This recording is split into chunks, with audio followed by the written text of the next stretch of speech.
Good afternoon, everybody. This is Will Perkins here for the Lodge from Continue, and I'm joined today by Evan Jones, the founder of Games by Stitch. Evan, how are you doing today? I'm having a great day. We Great. uh, we just put out some new work, and that's always exciting to show it off. Always exciting, and we are here today to talk about some other work that you and your company have done recently, Broken Spectre, and to actually have a conversation just not just about the game, but about VR narrative games in general, and just everything that encompasses. For Um, sure.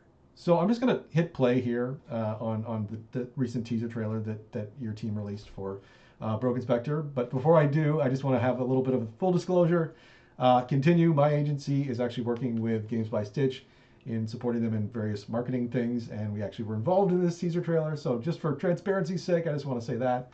But as we watch the trailer, maybe you could just tell us a little bit about Broken Spectre. What is the game all about?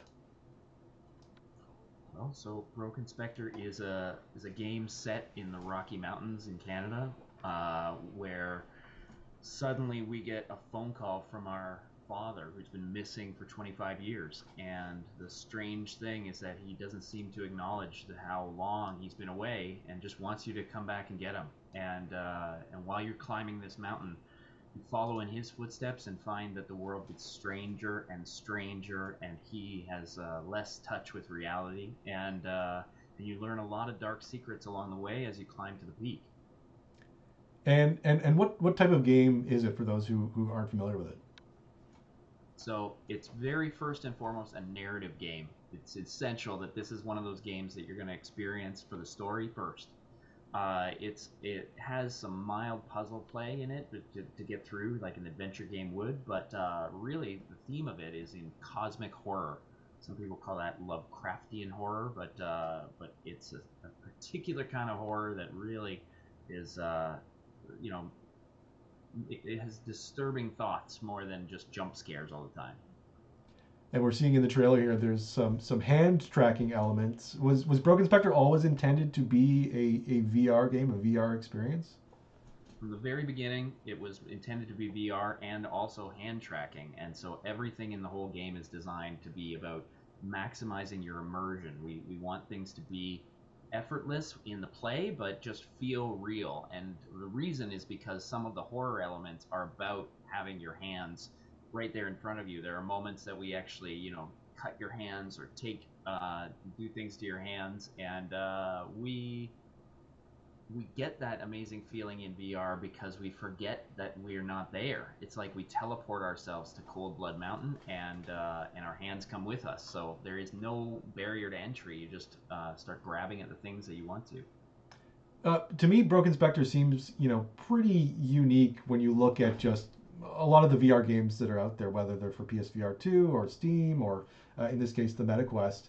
Um, what is it about?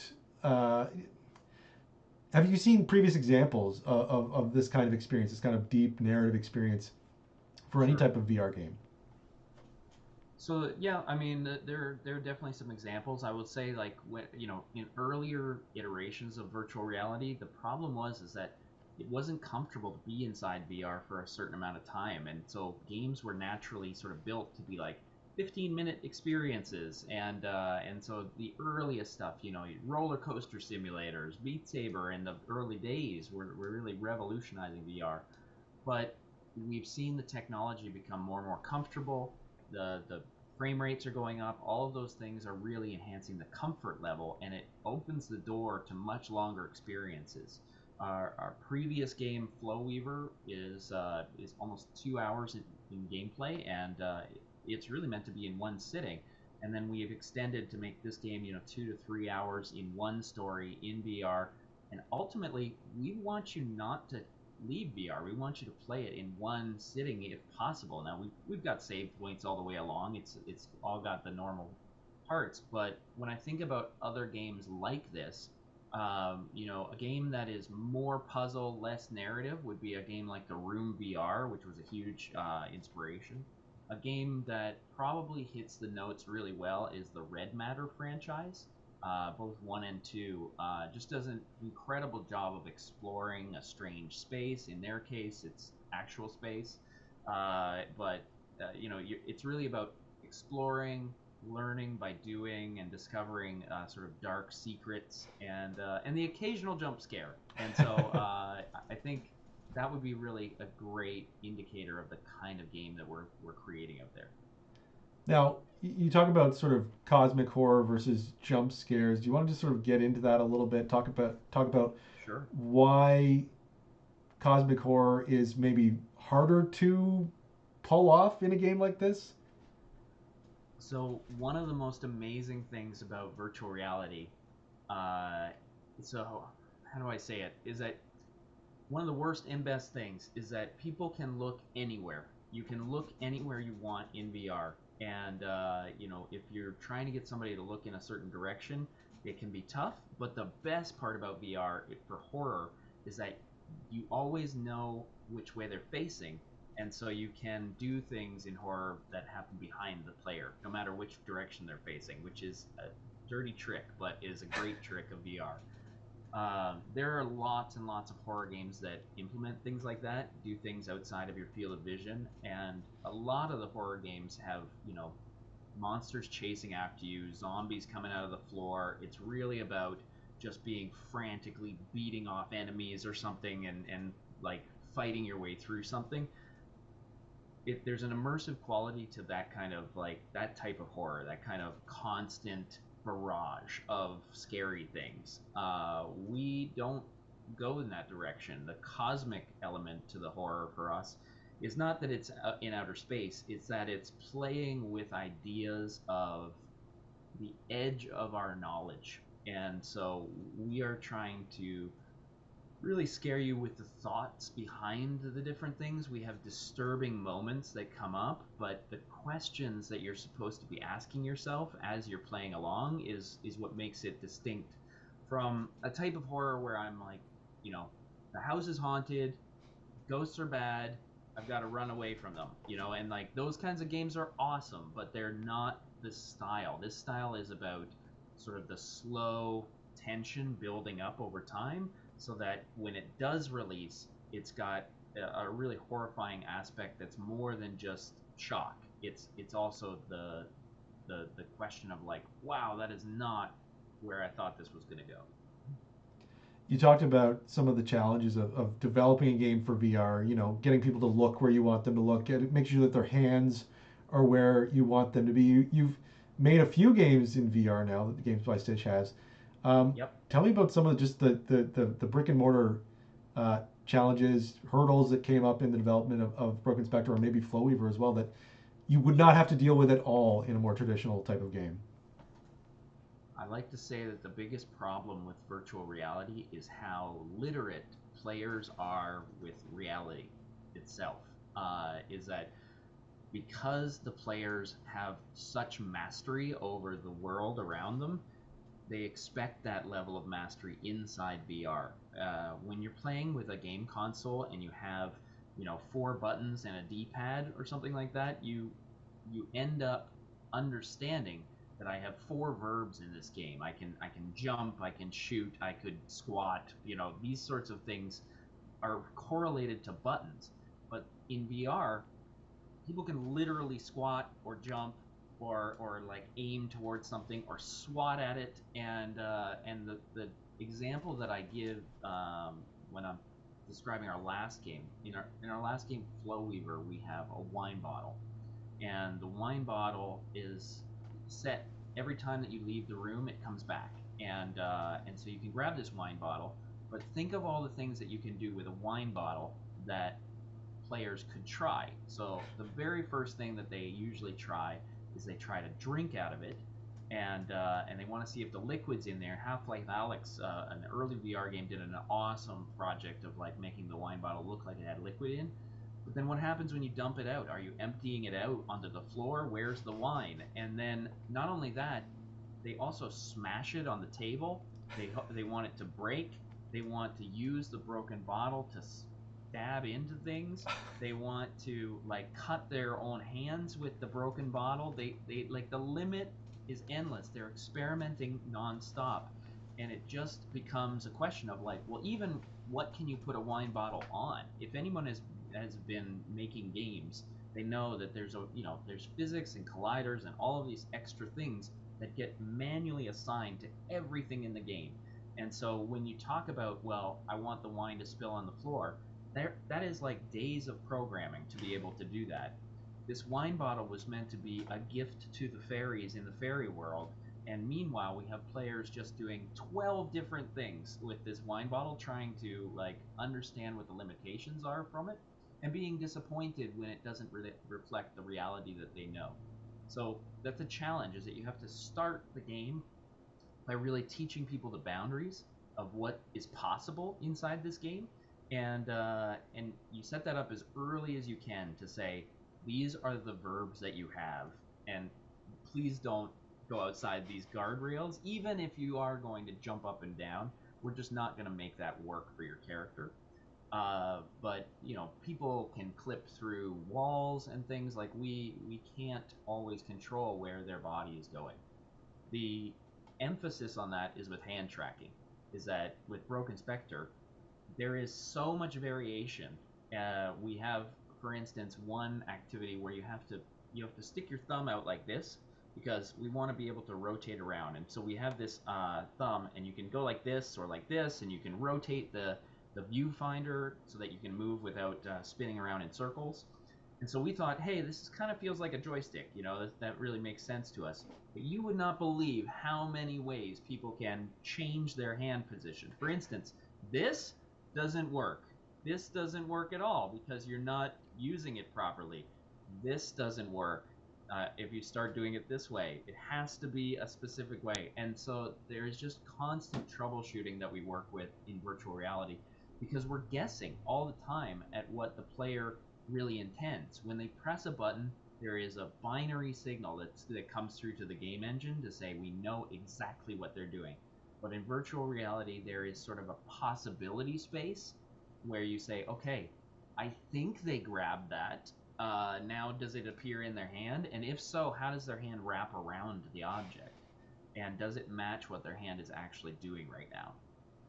It sounds like a whole can of worms once you decide to take on something like hand tracking in a game like this, but it seems to have really paid off in terms of the level of immersion that the game is able to get, and especially in some of the more uh, intense moments of the game where you are literally putting your hands into situations that you probably wouldn't want to do in real life.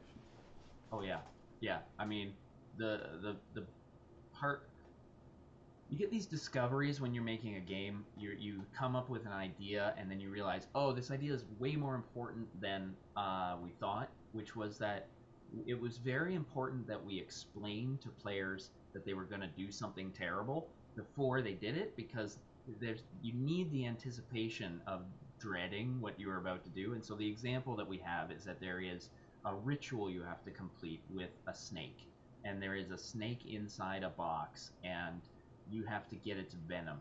And so the only way that you have is your own two hands. And what you eventually realize is that you've got to put one of your hands inside this snake box and have it bite you so that you can collect the venom. And at one point, we had a snake just sort of jump out and bite you. And it had a jump scare, like it was fine, it was like, snake, it's got me, oh no. But the thing was, is that the like 10 seconds before you took the action, where you knew exactly what was going to happen, you were like, that's a snake, this is my hand, I am putting my hand in that box. And then those 10 seconds are actually some of the best moments of the game, because you are preparing yourself for it, and the immersion of those moments is really phenomenal, where people like they take ownership over that moment. And you've seen testers, you've seen people at big events like PAX play through some of these moments. What is the response you've seen from players experiencing this hands first? Well, they really forget that they're playing a game. Is that those moments really have their impact because of how well we can just suspend our disbelief inside virtual reality. And one of the things about the controllers is that they feel like you're holding something in your hand. I've certainly forgotten that I had controllers. They become a real muscle memory and move forward. But for people who don't pick up VR all the time, the there is just something about there being no like mitigating factors between you and the experience that's happening on the screen. And so, one thing that we've learned is that our tutorial could be condensed like crazy because we were just like, here's an object, what are you going to do? Well, they reach out and they grab it. And we're playing on some of the tropes of realism in that. Uh, but it means that right away we sort of map this one-to-one relationship and we toy with it, where we sometimes make your hands disfigured, and it really can disturb the way that you feel about being in the game. You're like, I just don't like the way that my hands look anymore, or this snake bite is festering, and that's making me really feel a sense of urgency that I didn't expect. And so we don't have any sort of heads up display. There's no health bar. There's nothing like that in this game. It's really just you experiencing it without any filter. And as I understand it, there are elements of the game that there's no user interface, but your hands may tell you something about the environment that you're in. Yeah, I mean, another great example is just like, you're climbing to the top of a snow-capped mountain, and as you get to the top, you start to get frostbite, and like I said, there isn't a timer that's telling you this is the amount you've got till you freeze, but you feel very viscerally, as your fingers blacken, you feel that this is not going well. You're not in a good place right now. So right now we're looking at some of the footage from the game. We were in an area called the Lower Valley. What can you tell me about Cold Blood Mountain National Park that players might want to know going into the game? Sure. Well, the first thing you need to know is that it's been closed for a long time, and that is because something happened here that nobody really wants to talk about. And they set this up in a really idyllic, Rocky Mountain scenario. You're probably in the lower valley seeing that it gets, it's bright and sunny, and then it starts to get darker and darker and darker. And we wanted to start this story as if everything was fine. And that's really part of the trailer, is to talk about this as like an idyllic place that you want to visit and commune with nature. The the reality, though, is that something strange is happening, and what you see through your father's experiments is that animals and plants are starting to kind of fuse together in disturbing ways. And so We're looking at that right now, just doing the experimentation in the RV. oh, fantastic. Yeah. So what we're looking at is creatures that are not just one animal, they're multiple creatures that are fusing together. And so it's a real phenomenon. Chimeras exist in the animal world and in the plant world, and they're genetically two different cells that fused together and created one organism. And so you can see these flowers out in the wild that have like just one set of petals are one color and one set of petals are the other color. And we just took that to a much more bizarre extreme, is that we said, okay, two very similar plants fusing together, that's possible, and we do see that in our world. But what if it was stranger combinations of things? And I think what you're probably seeing is that, eventually the plants have teeth and feathers and things like that. And the question is like, what about this mountain is causing all of this phenomenon to happen? That's the reason why your father came here in the first place. He's a botanist who studies this type of mutation, and his obsession to learn more about the mountain and what's causing it is what drives him up the hill and starts the climb. We've talked a bit about how you interact with the world and some of the things you're going to be doing in the game, with your hands and climbing. You've indicated a little bit more about the story there. What are some of the challenges when you're making a game where basically the player is as fully inhabiting the character as you can, even more so than a first-person shooter? The character's literally in their head. From a Yeah. storytelling perspective, from a sound design perspective, how do you have the main character, who is quite literally in your head, convey story information to the player? Yeah, yeah, and we've it's a struggle. Like internal monologue is a difficult thing to play with because we're trying to project emotions into the player's mind that way, and we do it through our own sort of self-talk, and so we have to very early on make the protagonist of the game, the one that you're inhabiting, as sympathetic as possible. And so we really are trying in the tutorial right from the beginning to get you into a space where you understand like what is motivating this character. I mean, that is the way that everybody starts a game. They're just saying, what am I supposed to be doing? That's every game I've ever played. What am I supposed to do? And so we need to do that from the character's point of view. What is it that Casey wants to do, our protagonist? Why does she want this? And what are the steps that she understands at this point are necessary? And that gives the player a direction.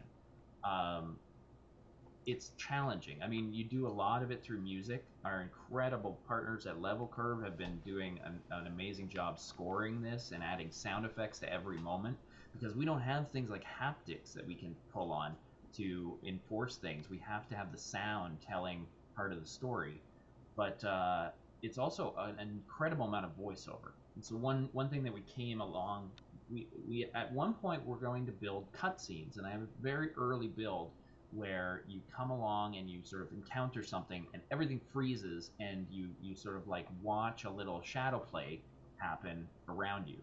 And what we found was that people have in VR very little tolerance for cutscenes. And I know that cutscenes have its own challenge in every game, but in VR, just because you have this full agency, cutscenes never really played well. And what we ended up going with was these mysterious orbs that sort of float in space in the game, and you encounter these orbs, and it's up to you to trigger them or not. But when you do trigger them, you actually hear memories that are stored in that spot for some reason.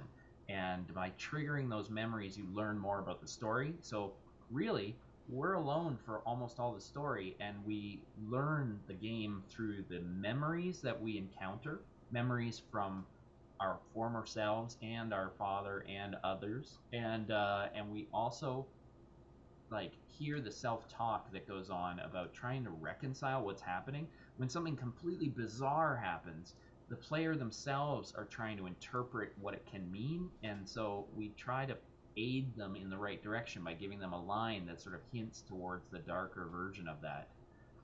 It's tricky, and one of the things that we see with Broken Spectre is that you have to bring yourself to it. You have to be willing to inhabit that space of saying, I am going to immerse myself as Casey in this world and try to feel the feelings that she's feeling.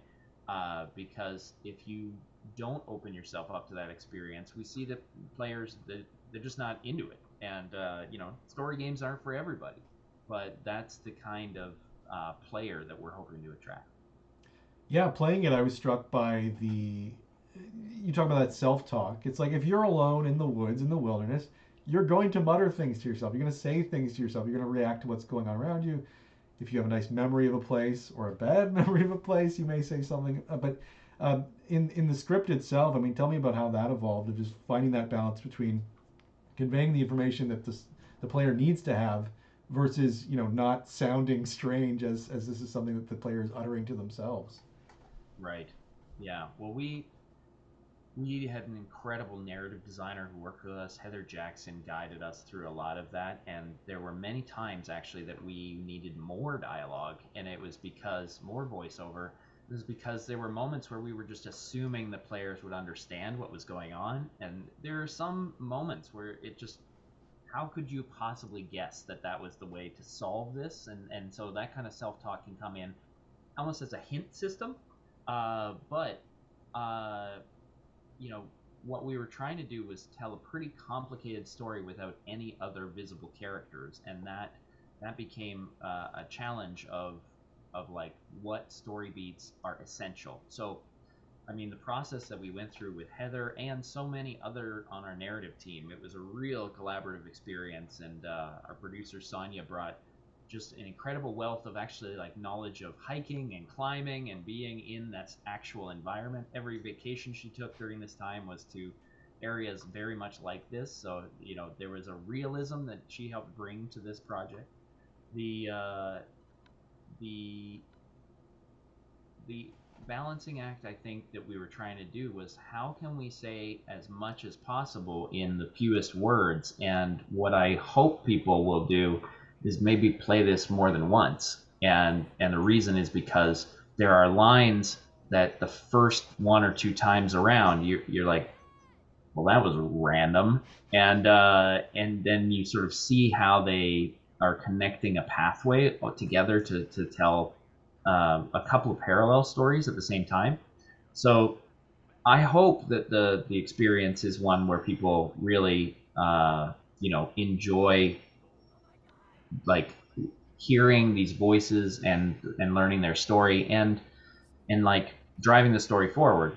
But yeah, it was very challenging. We went through at least 8 versions of this script. Wow. And by that I mean like we not only wrote them, but we recorded them as scratch audio just with our own team and put them into the game to listen to them, because there's nothing you can see 3 lines of text in a script and say this looks exactly like what we want. But then when you're standing there and you're like, okay, I'm getting bored now in VR, you realize no, 3 lines is too much. We can get you. Can we say this in one?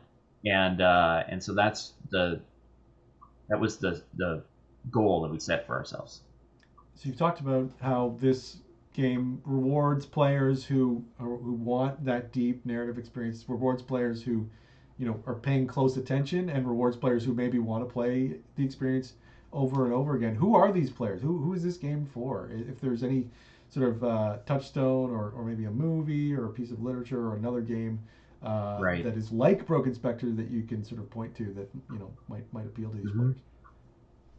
Well, I mean, one of the iconic inspirations for us was a game called Firewatch, and that game continues to hold up in the way that just through walkie-talkies and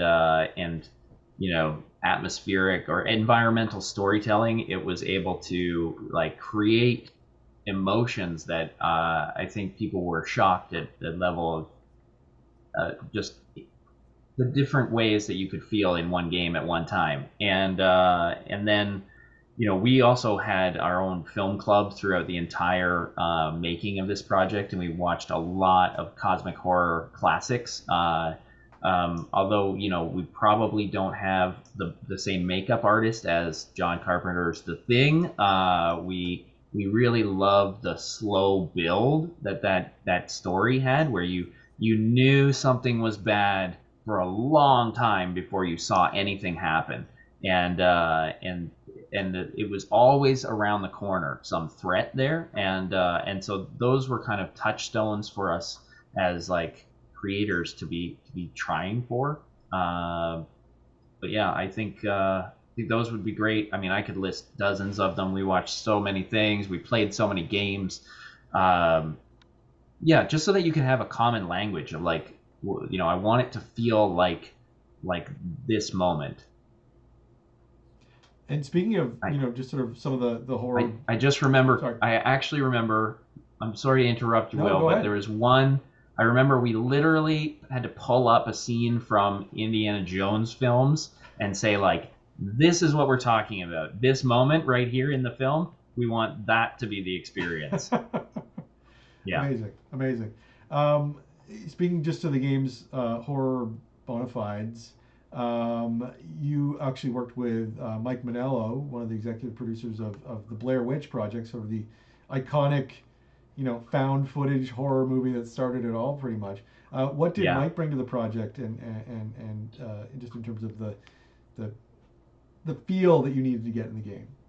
For sure. Yeah. So Mike Manello and his collaborator Nick Bradshaw, they both are working for Shudder right now, doing projects on their own, and they have just incredible horror pedigree. And what Mike and Nick brought to this was that they were having notes all the time on the script about the emotional qualities of the script. One of the things that they were guiding us through every beat was what should the player be feeling right now, and what is it that's making them feel that way.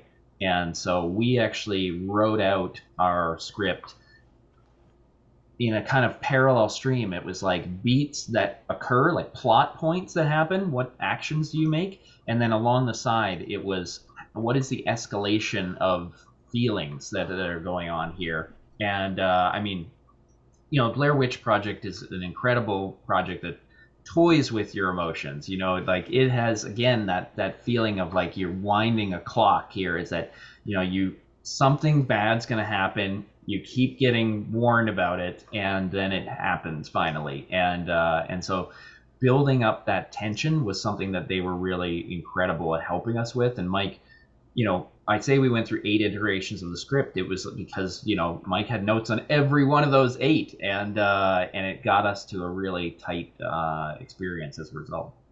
Very cool, very cool. So we're looking again as we've looked back to the lower, or so the edge of civilization kind of area. Okay, Um, it's nice and sunny here. yeah, Evan, you're in this situation. You're tasked with going into Cold Blood National Park. Do you do it? Do you go in? Do you make the trek?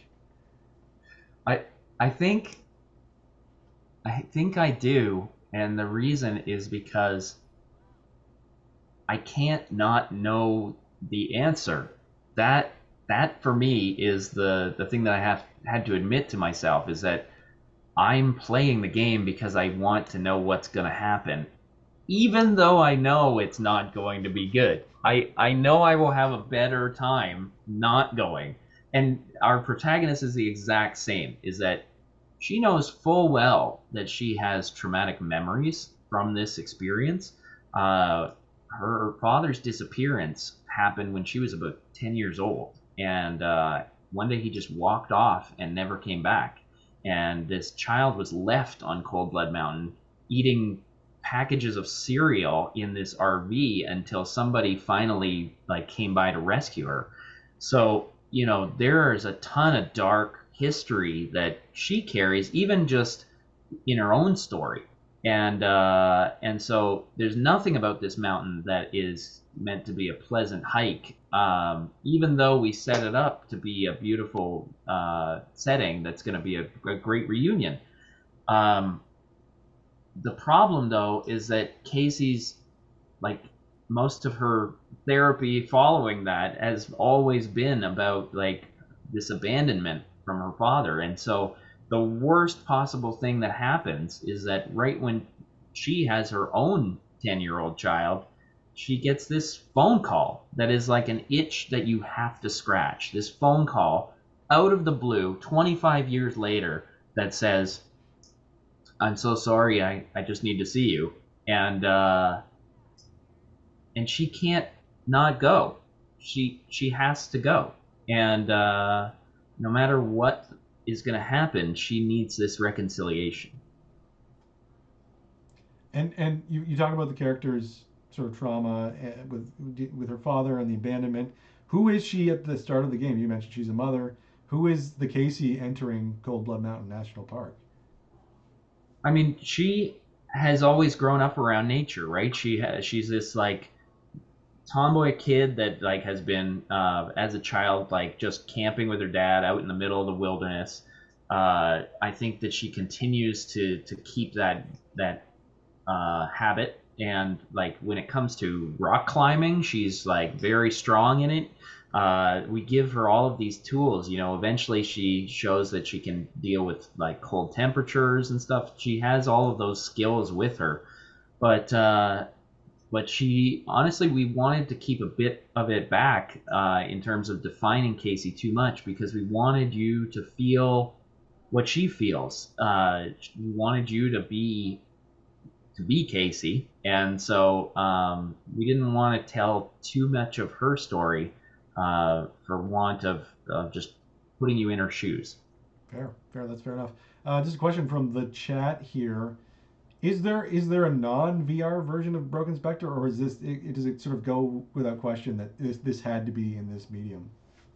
So right now there it's all VR, and I think once you try it in VR, you'll see why everything was built for that. One of the big challenges is that when you're building in VR right now, the Meta Quest is the dominant one in the market, and it has its own hardware limitations. So, we were streamlining this for a very, very high-end mobile device, and so it doesn't have some of the PC gaming visuals that everybody might come to expect from a AAA title. But I think what we chose a stylistic look specifically so that it would work well in VR. And once you sort of spend some time there, like those stylized elements go away, and you feel like you really are there in a sort of realistic forest. The question about there being a non VR version is that when we devised this, we imagined that it would be a secondary mobile experience, and we are going to be working on that over the next few months to be bringing something forward. But we really, really want to be launching in VR first and seeing the response there, and then afterwards we're going to be doing porting to other devices. So we would imagine whether that's mobile, whether it's PC, we will see where the appetite is. But I do understand that VR is a small audience at this moment compared to some PC titles, but I think it's worth it. All of the things that we gain from being completely immersed are part of the story. It really, one of the things that we had to do was you have to make it controller compatible just because there are some people who choose never to use their hands or they have issues with their hands. And so we built it to have that controller support. But I've got to tell you, there's something lost in it in the way that you're suddenly thinking about the controllers, you're moving the joystick instead of moving your hands, and I think its intention was to be always built for this brand new medium. Cool. Yeah, and that makes sense. One thing, we just got some more questions in the chat. One thing that struck me in when I've been telling people about the game or showing them the trailer, folks who have no appetite or familiarity with VR seem to be really intrigued by sort of the horror elements, the setting, everything like that. Ham Gaze in the chat asks, would this game be good for a VR newbie? Oh wow, yeah. I mean, I think so. I would not necessarily say that your very first time in VR should be horror. There is something about I think that would be an interesting foray because the I have seen a lot of people have their first experience in VR. It's it's amazing to watch because it really feels like a teleportation device. You go to another place, you're there physically, and when you take off the helmet, it's like you're teleported back. And so for that reason, I would certainly say, someone might take this on as their first. I will I will also tell you that this is not a game about mastery. We did not want to make this a game where you were going to fail often and you were going to have to just constantly beat the boss to get past the next thing. We also, in the service of the story and the immersion of it, we have lots of moments where we say, yeah, this is the way that you're supposed to do it, and we move along with them, and so I think it's a game where you rarely get stuck or you have to repeat. And one of the reasons that we would say maybe it is good for a first time user is that hands have a really intuitive way of working. People know how to reach out and close their hand around something.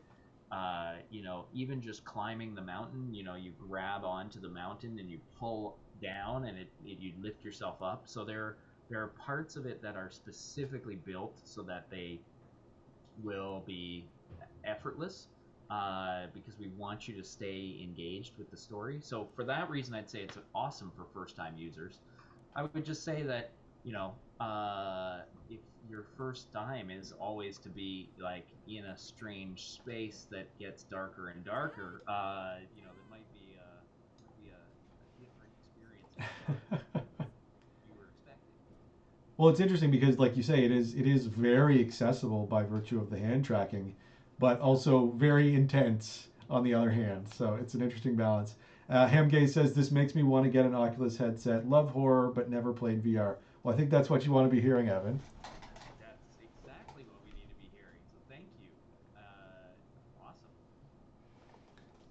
Okay, so in terms of just let's talk. This is for Interactive Ontario. This is for the Lodge. I'd love to just chat briefly about the Ontario games industry, the game community here in the province.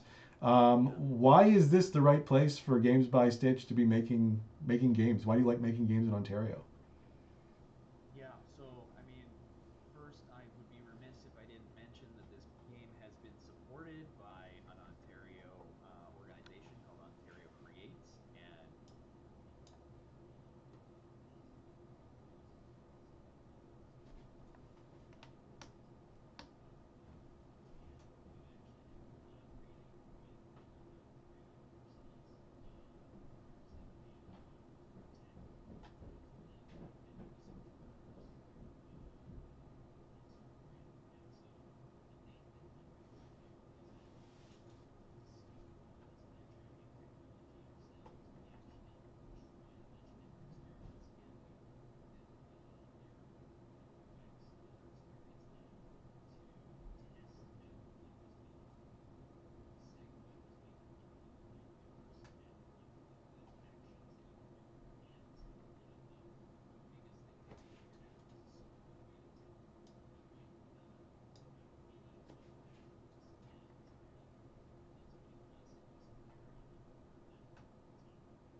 reality is that we have we have at our company developed an incredible in-house team, and we learned so many lessons from Flowweaver that we brought forward into Broken Spectre.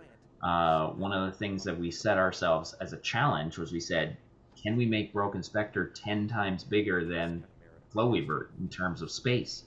Flowweaver is an amazing game about traveling between dimensions, but you only move between 5 different dimensions. And so we said, maybe we could make a space where you move much more dramatically around a mountain. You climb through many different ecosystems and scenes. And what it meant was that we had to develop a new way to produce art and to develop systems that would give us the efficiency of doing things sort of at a 10x level. So I would say from Ontario, we have, we started this game probably right at the start of the pandemic, and we have worked uh, pretty much entirely remotely since. So even though we are Ontario based, we're scattered across the province of Ontario. Some of us as far west as Sarnia and as far east as Ottawa. So Wow. it's really an Ontario team.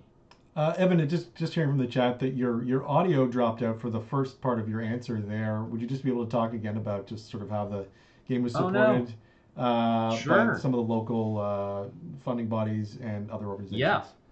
I'm sorry about that.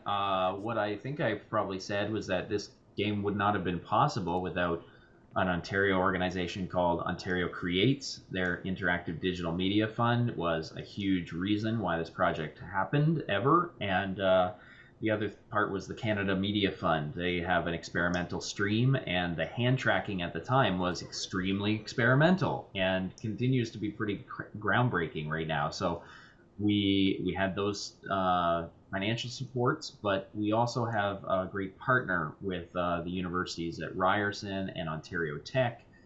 Both of them have been working on us with a working on an NSERC grant, and that research grant is all about usability in virtual spaces. And so they have been honing knowledge about best practices in hand controls by experimenting with our game. And so we have had multiple iterations on the way the hand controls work, just to be able to figure out the most effortless way to do different actions. So you're right on the bleeding edge, and if you play the game, you are actually on the bleeding edge. But we'll leave that for people to discover. I see that Lucy from IO has just jumped on the channel. Hello, Lucy. Um, Hello. I wanted to talk to you quickly about just some of the studios or the games that have come out of Ontario that you've admired or played or enjoyed. Well, I've been very excited about the release just coming up. I think it's in 2 weeks. Is going to be A Night in the Attic is coming out, and that's going to be Mighty Yell Studios has been doing that. What I really like about the games that I see coming out of Ontario is how they take an original stance on things. I'm big fans of studios like Phantom Compass, who have like merged together genres of like pinball and RPGs and things where you're like, I don't know that those work together, but then they do, Yeah. and they create a new genre for it. And Bloom Digital, we have seen that they've been doing narrative games for like a totally different gamer audience with their later dater stuff.